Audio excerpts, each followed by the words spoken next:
ESHJ smart teaching चॅनलमध्ये तुम्हा सर्वांचे सहर्ष स्वागत. मागच्या व्हिडिओमध्ये आपण इयत्ता 7वीच्या इतिहास पुस्तकावर आधारित 50 प्रश्न पाहिले होते. त्या व्हिडिओला तुमचा भरपूर प्रतिसाद मिळाला, त्याबद्दल सर्वांचे धन्यवाद.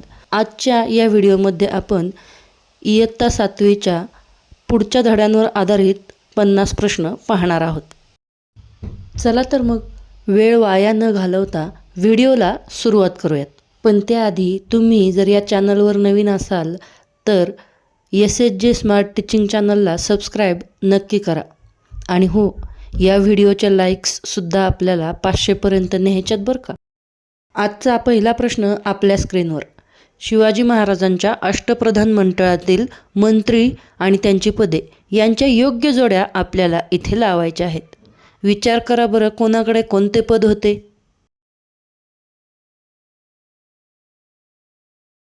अण्णाजी दत्तो यांच्याकडे अष्टप्रधान मंडळातील सचिव हे पद होते.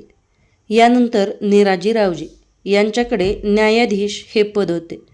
मोरेश्वर पंडित यांच्याकडे पंडितराव तर मोरोपंत पिंगळे यांच्याकडे प्रधान हे पद होते. आता असाच एक दुसरा प्रश्न. अष्टप्रधान मंडळामध्ये कोणाकडे कोणते पद होते? पहा, विचार करा आणि उत्तर द्या. शिवाजी महाराजांच्या अष्टप्रधान मंडळात रामचंद्र मुजुमदार यांच्याकडे अमात्य हे पद होते.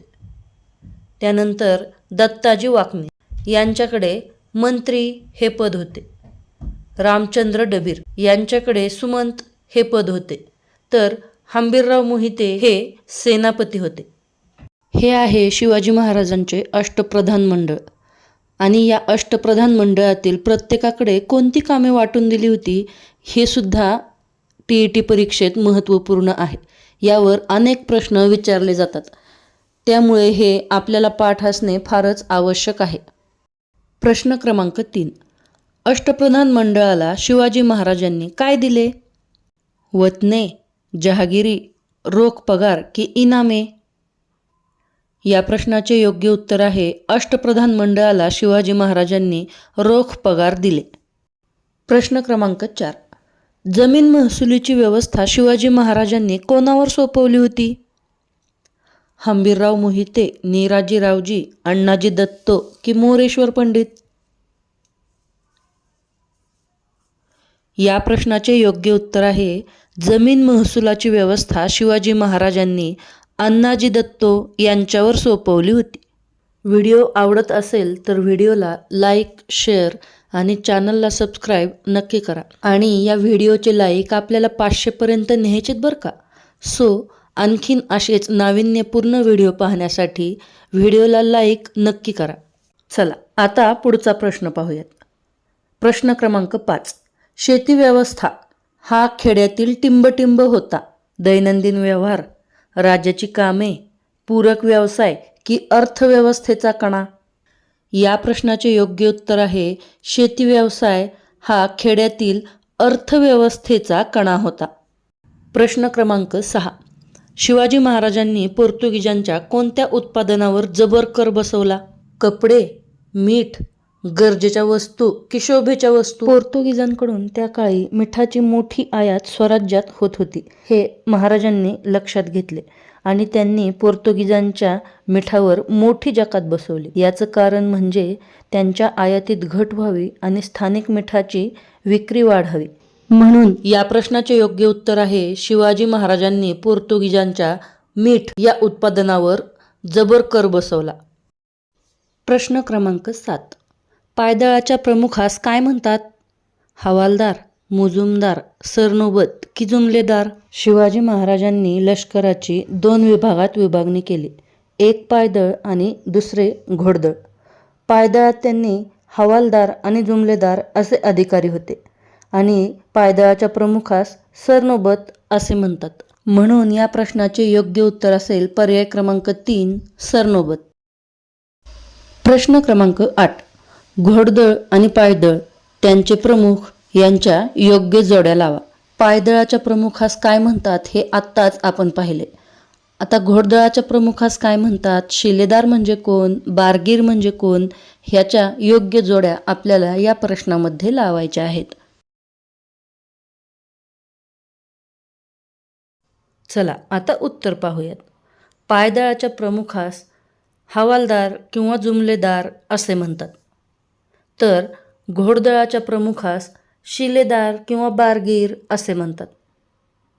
शिलेदार म्हणजे ज्यांच्याकडे स्वतःची घोडे आणि हत्यारे असतात तो शिलेदार, आणि बारगीर म्हणजे स्वतःचे घोडे नसणारा. प्रश्न क्रमांक 9.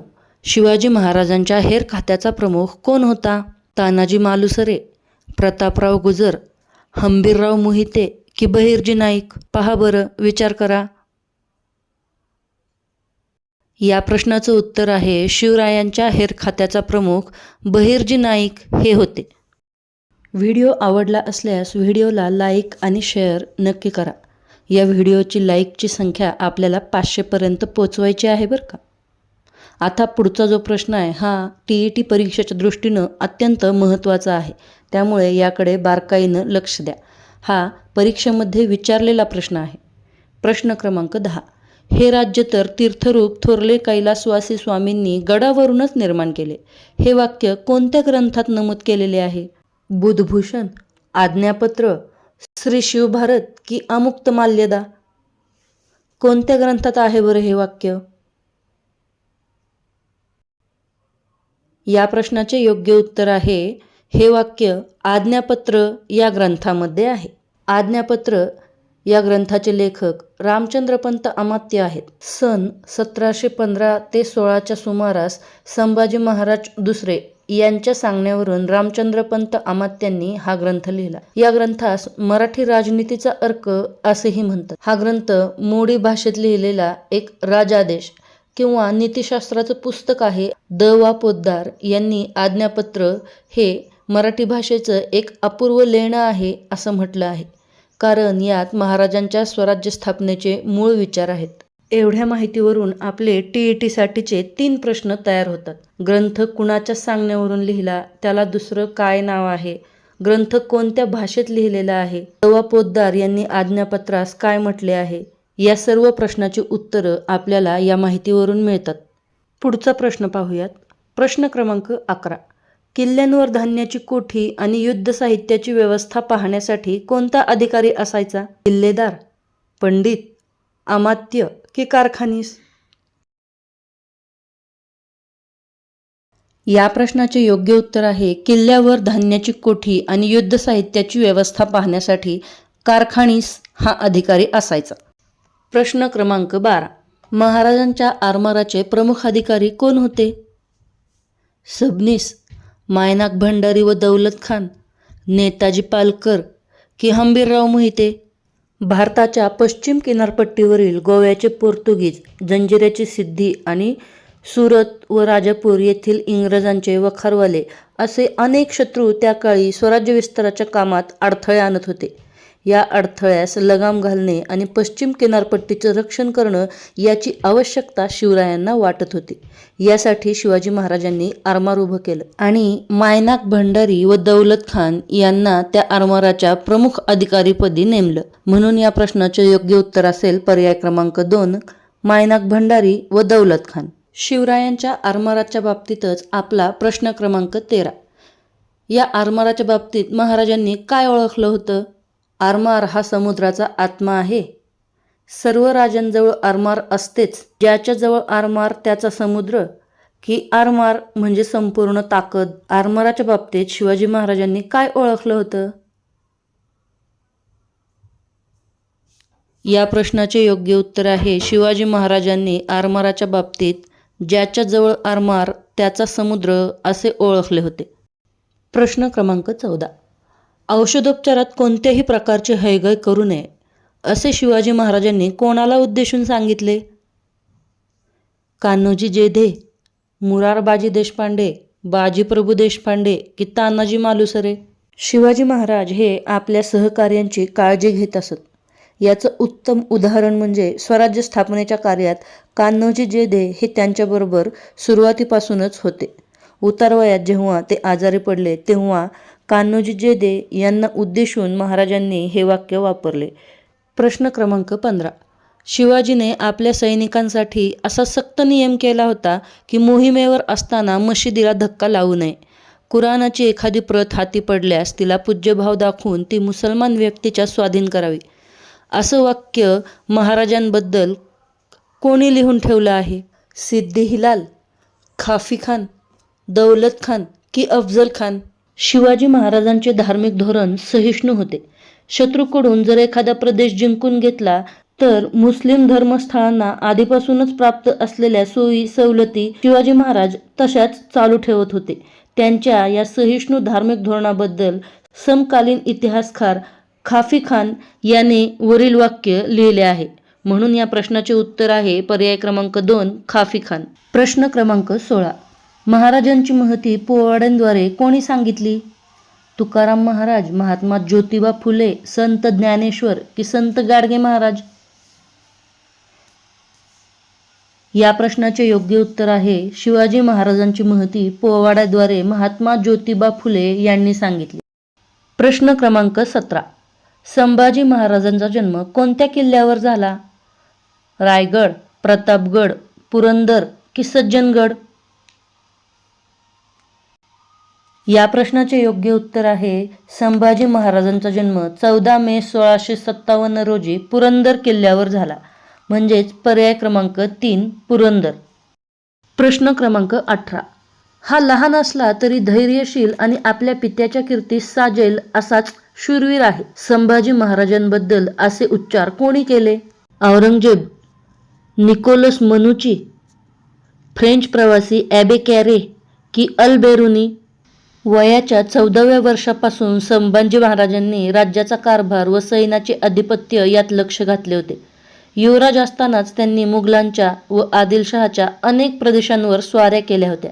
त्यांच्या या युद्ध कौशल्याचे वर्णन फ्रेंच प्रवासी ॲबे कॅरे यांनी या वाक्यात केलेले आहे. म्हणून या प्रश्नाचे उत्तर असेल पर्याय क्रमांक 3 फ्रेंच प्रवासी ॲबे कॅरे. प्रश्न क्रमांक 19. छत्रपती राजाराम महाराजांना स्थिर बुद्धी असे कोणी संबोधले आहे? जुल्फिकार खान, संताजी घोरपडे, महाराणी ताराबाई की गो स सरदेसाई? या प्रश्नाचे योग्य उत्तर आहे पर्याय क्रमांक 4 गो स सरदेसाई यांनी छत्रपती राजाराम महाराजांना स्थिर बुद्धी असे संबोधले आहे. प्रश्न क्रमांक 20. सेल्फ डिपॉझिट लॉकर सिस्टीम हे कोणाचे युद्धतंत्र आहे? महाराणी ताराबाई, राजाराम, संभाजी महाराज की शिवाजी महाराज? औरंगजेबाच्या सैन्यापुढे मराठ्यांची ताकद अत्यंत कमी होती. औरंगजेब किल्ला जिंकण्यासाठी किल्ल्याला वेढा टाकायचा. शक्य होईल तेवढा काळ मराठे किल्ला लढवायचे आणि पावसाळा जवळ आला की मराठा किल्लेदार फितूर झाला आहे असं सर्वांना दाखवून औरंगजेबाकडून लाच घेऊन किल्ला त्याला दिला जायचा. किल्लेदार लाचेची सगळी रक्कम मराठी खजिन्यात जमा करायचा आणि नंतर औरंगजेब किल्ल्यावर धन धान्य दारुगोळा भरून ठेवताच तो किल्ला पुन्हा जिंकून घेतला जायचा. हे युद्ध कौशल्य ताराबाई यांनी वापरलं होतं. म्हणून ताराबाईंच्या या युद्धतंत्राला सेफ डिपॉझिट लॉकर सिस्टीम असे म्हणतात. म्हणून या प्रश्नाचे योग्य उत्तर असेल पर्याय क्रमांक 1 महाराणी ताराबाई. प्रश्न क्रमांक 21. बादशहाच्या तंबूवरील सोन्याचा कळस कोणी कापून आणला? खंडेराव दाभाडे व नेमाजी शिंदे, रूपाजी भोसले व कृष्णाजी सावंत, संताजी घोरपडे व विठोजी चव्हाण की महाराणी ताराबाई?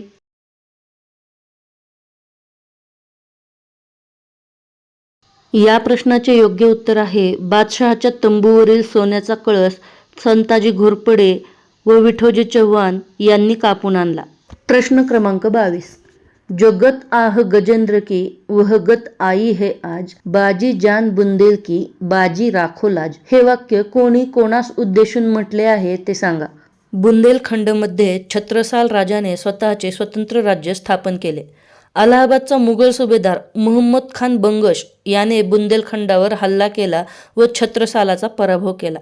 तेव्हा छत्रसाल राजाने बाजीरावाला मदतीची विनंती करण्यासाठी एक पत्र लिहिले आणि त्या पत्रामध्येच त्यांनी हे वरील वाक्य लिहिले आहे. म्हणून या प्रश्नाचे उत्तर आहे पर्याय क्रमांक 3, छत्रसालाने बाजीरावास हे वाक्य म्हटले आहे. प्रश्न क्रमांक 23, तामिळ काव्याचे पितामह म्हणून कोणास संबोधले जाते? जदुनाथ सरकार, रवींद्रनाथ टागोर, लाला लजपतराय की सुब्रमण्यम भारती? या प्रश्नाचे योग्य उत्तर आहे पर्याय क्रमांक 4, सुब्रमण्यम भारती. प्रश्न क्रमांक 24, शिवचरित्राची महती सांगणारे पुस्तक कोणी लिहिले आहे? सुब्रमण्यम भारती, रवींद्रनाथ टागोर, लाला लजपतराय की जदुनाथ सरकार? या प्रश्नाचे योग्य उत्तर आहे शिवचरित्राची महती सांगणारे पुस्तक लाला लजपतराय यांनी लिहिले आहे. प्रश्न क्रमांक 25, शिवाजी महाराज आपल्या सहकाऱ्यांना उद्देशून बोलत आहेत असा प्रसंग कल्पून कोणी काव्यरचना केली आहे? पंडित नेहरू, रवींद्रनाथ टागोर, सुब्रमण्यम भारती की जदुनाथ सरकार? या प्रश्नाचे योग्य उत्तर आहे पर्याय क्रमांक 3, सुब्रमण्यम भारती. 26वा प्रश्न, महाराजांच्या राज्य साधनेच्या प्रयत्नाकडे थोर ध्येय साधनेचे प्रयत्न म्हणून कोण पाहते? सुब्रमण्यम भारती, संभाजी महाराज, रवींद्रनाथ टागोर की पंडित नेहरू? या प्रश्नाचे योग्य उत्तर आहे महाराजांच्या राज्य साधनेच्या प्रयत्नाकडे थोर ध्येय साधनेचे प्रयत्न म्हणून रवींद्रनाथ टागोर हे पाहतात. प्रश्न क्रमांक 27, शिवाजी अँड हिज टाइम्स हा ग्रंथ कोणी लिहिला? लाला लजपतराय, सर जदुनाथ सरकार, सुब्रमण्यम भारती की रवींद्रनाथ टागोर?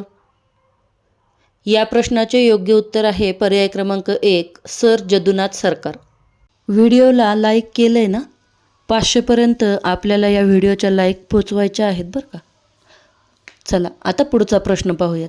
प्रश्न क्रमांक 28, महाराज हे केवळ महाराष्ट्राचे नव्हते तर ते सर्व राष्ट्राचे होते. त्यांचे आपल्या देशावर फार प्रेम होते आणि ते मानवी सद्गुणांचे साक्षात प्रतीक होते असं महाराजांबद्दल कोणी मत मांडले आहे? जदुनाथ सरकार, लाला लजपतराय, पंडित जवाहरलाल नेहरू की रवींद्रनाथ टागोर?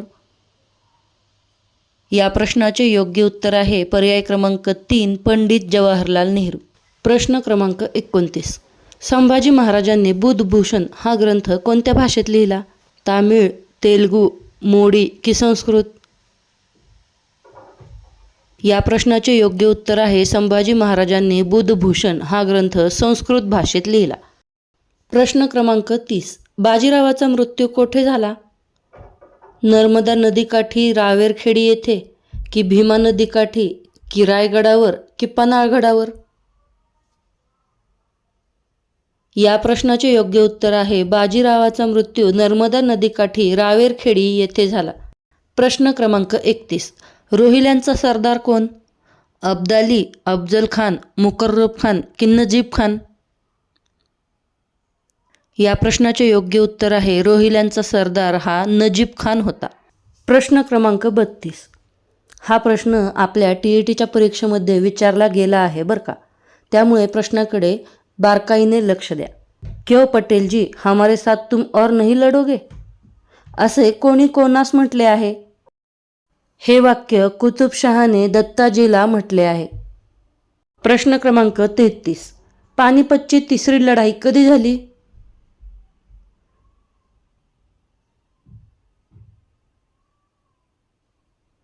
या प्रश्नाचे योग्य उत्तर असेल पानिपतची तिसरी लढाई 14 जानेवारी 1761 रोजी झाली. प्रश्न क्रमांक 33, 2 मोती गळाली, 27 मोहरा हरवल्या आणि रुपये खर्दे किती गेल्या याची गणतीच नाही असे कोणत्या युद्धाबाबत म्हटले जाते? पानिपतचे पहिले युद्ध, दुसरे युद्ध, तिसरे युद्ध की मराठ्यांचा रणसंग्राम?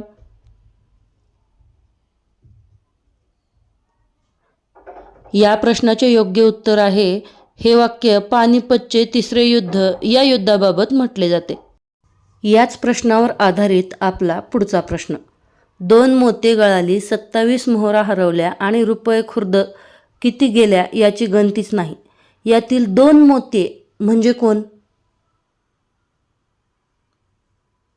विश्वासरावांना पानिपतच्या लढाईमध्ये गोळी लागल्यानंतर त्वेषाने लढत सदाशिवराव त्या युद्धाच्या गर्दीत नाहीसे झाले.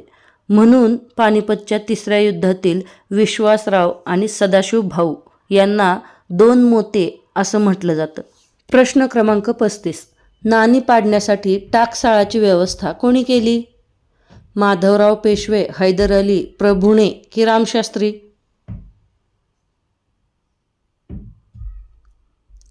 या प्रश्नाचे योग्य उत्तर आहे नाणी पाडण्यासाठी टाकसाळाची व्यवस्था माधवराव पेशवे यांनी केली. या व्हिडिओमधील कोणत्याही प्रश्नाचे सविस्तर विश्लेषण पाहण्यासाठी आपण इयत्ता 7वीचे इतिहासाचे पुस्तक वापरू शकतो. यातील सर्व प्रश्नांची अगदी सविस्तर उत्तरे या पुस्तकामध्ये दिलेली आहेत. प्रश्न क्रमांक 36. मराठा डीच खंदक कोठे खोदलेले आहे? नागपूर शहराभोवती, कोलकाता शहराभोवती, ग्वाल्हेर शहराभोवती की बंगालभोवती? कोलकाता येथील ब्रिटिशांनी नागपूरकर भोसल्यांची धास्ती घेतली होती. मराठ्यांच्या संभाव्य आक्रमणापासून कोलकाता शहराचा बचाव करण्यासाठी त्यांनी शहराभोवती एक खंदक खोदले होते. हेच ते मराठा डीच या नावाने प्रसिद्ध झालेले खंदक. म्हणजे या प्रश्नाचे योग्य उत्तर आहे पर्याय क्रमांक 2, कोलकाता शहराभोवती. प्रश्न क्रमांक 37. महादजी शिंदे यांनी आपली फौज प्रशिक्षित करण्यासाठी कोणत्या फ्रेंच लष्करी तज्ज्ञाचे मार्गदर्शन घेतले? अब्दाली, डिबॉइन, युआन स्वांग की होमरूज? या प्रश्नाचे योग्य उत्तर आहे महादजी शिंदे यांनी आपली फौज प्रशिक्षित करण्यासाठी डिबॉइन या फ्रेंच लष्करी तज्ज्ञाचे मार्गदर्शन घेतले. प्रश्न क्रमांक 39. म्हैसूरचा सुलतान कोण होता? छत्रसाल, टिपू सुलतान, हैदर अली की निजाम?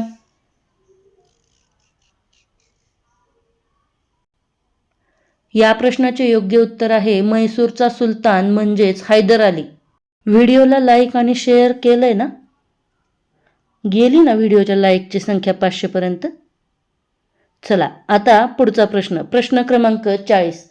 दिल्लीच्या बादशहाने महादजी शिंदे यांना कोणते पद दिले? वकीले मुतलक, बादशाहे हिंद, सरहिंद का वकीले हिंद?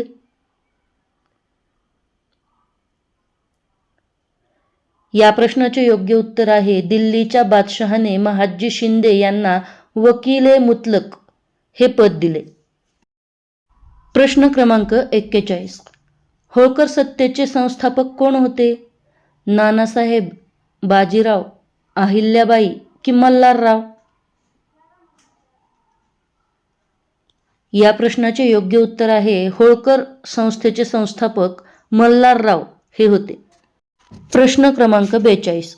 शिवाजी महाराजांनी उभारलेले आरमार कोणत्या जोडीने प्रबळ बनवले? विश्वासराव आणि सदाशिवराव, बाजीराव आणि पेशवे, कान्होजी व तुळाजी आंग्रे का दत्ताजी व महादजी?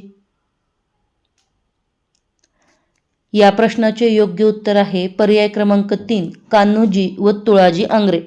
प्रश्न क्रमांक 43.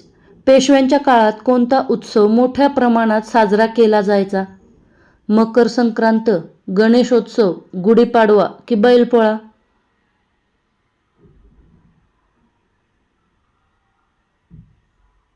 या प्रश्नाचे योग्य उत्तर आहे पेशव्यांच्या काळात गणेशोत्सव हा सण मोठ्या प्रमाणात साजरा केला जायचा. प्रश्न क्रमांक 44. मराठेशाही म्हणजे साधारणपणे कोणता काळ? पर्याय नीट पहा आणि मग या प्रश्नाचे उत्तर द्या. या प्रश्नाचे योग्य उत्तर आहे मराठेशाही म्हणजे साधारणपणे इसवी सन 1630 ते 1810 हा काळ. प्रश्न क्रमांक 45. शिवकाळातील प्रसिद्ध स्थापत्य विशारद कोण? पर्याय पहा आणि प्रश्नाचे उत्तर द्या.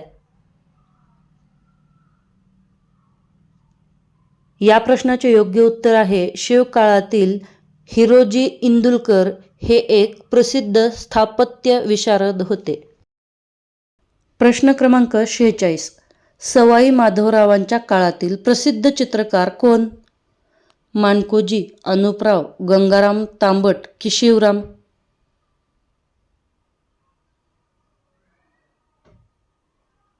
या प्रश्नाचे योग्य उत्तर आहे सवाई माधवरावांच्या काळातील प्रसिद्ध चित्रकार म्हणजे गंगाराम तांबट. आजच्या व्हिडिओतील हे शेवटचे 2 प्रश्न. शिवकाळातील मंदिरे कोणत्या पद्धतीची होती? पौराणिक, उत्तम शिल्पी, यादवकालीन हेमाडपंथी की पेशवेकालीन?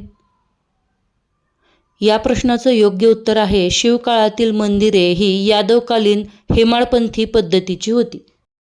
व्हिडिओ आवडल्यास व्हिडिओला लाईक, शेअर आणि चॅनलला सबस्क्राईब नक्की करा. आजच्या व्हिडिओतला हा शेवटचा प्रश्न. प्रश्न क्रमांक 48. शिवकाळात गावाचे रक्षण करण्याचे काम कोणाकडे होते?